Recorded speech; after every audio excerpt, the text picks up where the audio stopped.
Bonjour et bienvenue pour la critique No Popcorn du film Le monde fantastique d'Oz de Sam Raimi. Mais avant de vous donner notre avis, tout de suite, quelques images du film. Am I dreaming?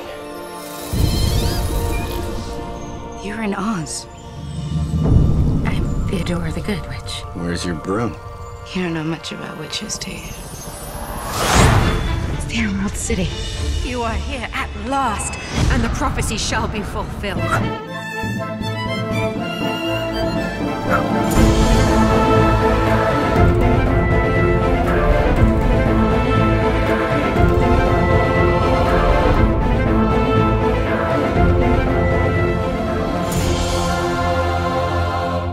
Sam Raimi, le papa d'Evil Dead et de la première trilogie de Spider-Man, revient au cinéma, cette fois-ci donc pour Disney, pour faire un prequel du Magicien d'Oz, donc Le Monde Fantastique d'Oz. Alors c'est l'histoire d'Oscar Diggs qui arrive un peu par hasard dans un digitateur dans une fête foraine au Kansas qui arrive. Qui se prénomme Oz en tant que président. Son surnom c'est Oz, voilà. Oui, pour Oscar. Et donc il va arriver dans le monde qui s'appelle également Oz. Et il va se retrouver impliqué dans une quête pour libérer le peuple de maléfiques sorcières. Donc l'histoire, tout de suite on retrouve tous les éléments des Disney. Donc il y a de l'amour, de l'humour, il y a même une petite chansonnette à un moment et aussi surtout une méchante sorcière. Enfin, déjà pour préciser que le scénariste du film c'est David Lindsay Abraire, le scénariste des 5 légendes récemment, mais qui avait fait une version avortée du Spider-Man 4 qui aurait dû réaliser Sam Raimi. Donc ils se retrouvent sur ce projet, ils sont tous les deux fans de l'original, en particulier Sam Raimi, et autant que les éléments de Disney, on retrouve surtout les éléments du Magicien d'Oz. Ouais. Donc qui comportait les Munchkins, on a des petits nains, on a des clins d'œil aussi à l'épouvantail. On a un lion un peu peureux. Ouais. Et donc on a retrouvé quand même tous ces éléments parce qu'il y a fidélité aux gens. Donc, mais ce que j'ai beaucoup aimé du scénario, c'est qu'il repose essentiellement sur de comiques de situation et pas comme trop souvent pour faire un peu adulte, des sous-entendus grivois ou autre. Non, on suit vraiment les aventures, les gags sont pour les grands et les petits, mais essentiellement des situations où parce que les personnages sont bien écrits. Donc ça c'est un plus du scénario pour moi. Oui, c'est vraiment un film, donc comme tu disais, pour les grands et les petits, tout le monde passe un bon moment. En plus, il y a des bons clins d'œil au bon Disney de la vieille époque, avec les sorcières qui font peur, qui peuvent faire peur aux enfants. Il y en a même plusieurs. Il y en a même plusieurs. Le design est super bien trouvé, surtout le coup de l'ombre quand on voit la sorcière. Donc le scénario est agréable pour n'importe quel type de public. Et autre point qui est vraiment réussi dans ce type de film, et pas toujours dans d'autres, c'est que les petits personnages qui l'accompagnent, ses compagnons qui sont pour beaucoup numériques, comme le singe volant Finlay ou bien la petite poupée de porcelaine. China Girl. Ce sont des personnages animés, mais ce sont de vrais personnages. Alors, le scénario leur donne des bons dialogues et leur donne une véritable humanité, en plus bien sûr du jeu des acteurs qui leur prêtent la voix. Donc un très bon scénario de mon point de vue. Un bon scénario, mais quand même quelques petites longueurs par moment. Mais après, c'est vite rattrapé par les doses d'énergie qu'il y a dans les scènes. Oui, après, disons que oui, il y a l'histoire, bon, ça reste quand même classique, donc il y a quand même l'enchaînement classique, mais au point de vue des dialogues des personnages, donc c'est assez réussi. C'est James Franco qui incarne Oscar Diggs, alias Oz, dans le film. Moi, je suis assez content parce que c'est un acteur que j'apprécie beaucoup et qui est rarement dans des gros films, à part donc dans la trilogie Spider-Man de Sam Raimi également. Là, il incarne bien son rôle, comme l'a dit Patrice juste avant.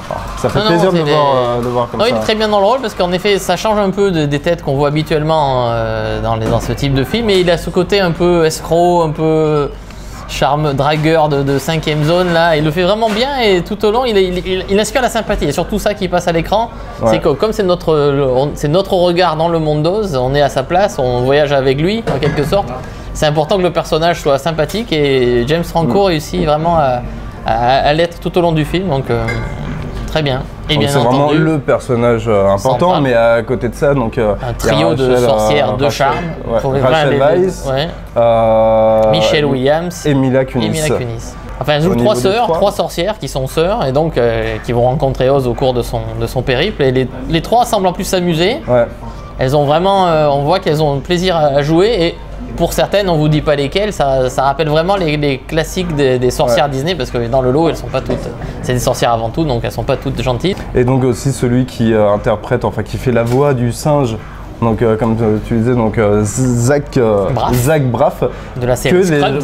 Que les gens connaissent plus dans la série Scrubs, qui donc on le voit au début du film, mais après c'est surtout la voix du singe, qui est un personnage assez sympathique. On a cherché Bruce Campbell qui est crédité au générique, mais on n'a pas trouvé. Il doit apparaître grimé.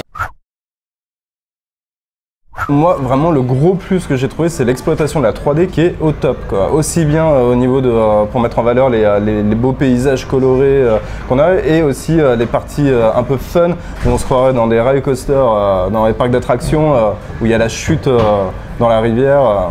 Mais déjà, ce que j'ai bien aimé, c'est que le film, comme l'original de 1939, s'ouvre en noir et blanc. En plus, le format est en 4/3, et on ne passe qu'à la couleur et au cinémascope que quand on est dans le pays d'Oz. Exactement comme l'original de 1939. Donc là encore, fidélité. Et même au sein du format noir et blanc et un format 4/3, il joue avec la 3D, avec des éléments qui s'échappent. Enfin, c'est la première fois qu'il tourne un film en 3D. À la limite, on pourrait voir ce film-là et enchaîner avec Le Magicien d'Oz sans non plus le contraste saute aux yeux. Et on voit qu'il y a un respect, il ressuscite en numérique la magie du Technicolor. Tout en gardant, pour les fans, ces effets stylistiques qui ont fait son succès. Par certains moments, justement, ce qui est bien, c'est que de temps en temps, on a des séquences frénétiques où le héros se fait assaillir par des cordages ou d'un coup, il y a des bruitages, la caméra fait des zooms et... Mon ami va vous parler surtout de clin d'œil. De clin d'œil, donc de Sam Raimi. Donc on voit notamment l'araignée de Spider-Man, on voit le cimetière d'Evil Dead. Il y a même, moi je me demande s'il n'y a pas une petite dédicace à Tim Burton avec la fameuse montagne qui fait une petite boucle. Surtout par rapport à Evil Dead, il y a aussi la forêt avec les branches qui sont animées. Souvent, si vous avez vu la bande-annonce, vous avez pu constater une ressemblance avec le Alice au Pays des Merveilles de Tim Burton. C'est exactement ce que je voulais dire. Ah bah donc tu laisses non, mais vas-y, continue. Non, mais autant j'ai trouvé ça vraiment particulièrement laid dans le Burton, autant là c'est maîtrisé. En effet, il y a une cohérence visuelle et surtout un rappel encore une fois des anciennes peintures sur verre, de l'ancien monde et le nouveau monde. La nouvelle technologie et l'ancienne se retrouvent à mi-chemin et je trouve que ça on voit le respect qu'il y a. Donc n'ayez pas peur, rien à voir avec le massacre d'Alice au Pays des Merveilles. Et à noter aussi donc au niveau des effets spéciaux, donc avec la petite fille de porcelaine, China Girl et puis le singe. Enfin, c'est incroyable. Ah oui, c'est vraiment bien fait. Il y a peut-être juste un problème, comme on en discutait, d'interaction entre les personnes réelles et la poupée de porcelaine. Mais bon, on ne peut pas non plus faire un film 100% parfait quand on utilise des effets spéciaux sur tous les plans. Et pour moi, en plus, même ces imperfections jouent pour le film, justement pour pas faire un rappel des vieux effets spéciaux. Oui, donc, limite, oui, ça peut donner... Parce que par exemple, quand on voit les décors de la cité d'Emeraude, qui sont vraiment très beaux, mais parfois ça fait un peu faux, mais dans le bon sens du terme. On retrouve un peu des éléments les anciens plateaux hollywoodiens où vraiment c'était une grosse peinture en toile de fond. C'est ça, et ça c'est vraiment réussi. Donc techniquement, c'est une réussite aussi. À noter également que la musique, donc Danny Elfman, mes petits regrets. Là, pour moi, c'est la retrouvaille de Danny Elfman et de Sam Raimi qui s'était brouillé sur le tournage de Spider-Man 2, mais hélas, Elfman, bon, la musique est bien. Si vous aimez la musique de Danny Elfman, bien.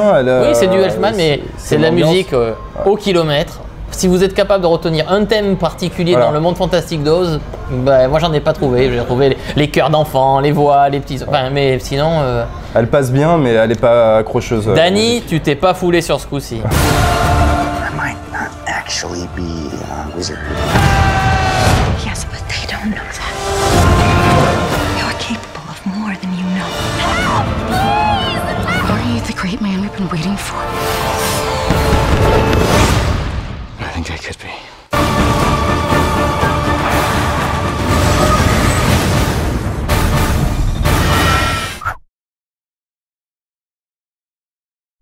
Alors, pour moi, le monde fantastique d'Oz, c'est la meilleure réalisation de Sam Raimi depuis Spider-Man 2. C'est une féerie pour petits et grands qui est pour moi digne des plus grands classiques Disney, avec à sa tête James Franco et son trio de sorcières de charme. Le monde fantastique d'Oz, c'est 8 sur 10 pour moi. Alors moi je suis content d'avoir retrouvé un Sam Raimi en forme avec des décors magnifiques, sublimés par sa réalisation, avec des acteurs au top dont James Franco en tête. Et on retrouve bien aussi l'esprit des anciens Disney avec les sorcières qui font peur. Non, Mila Kunis ne fait pas peur particulièrement, mais les sorcières oui. Donc pour moi ça va être un 8 sur 10.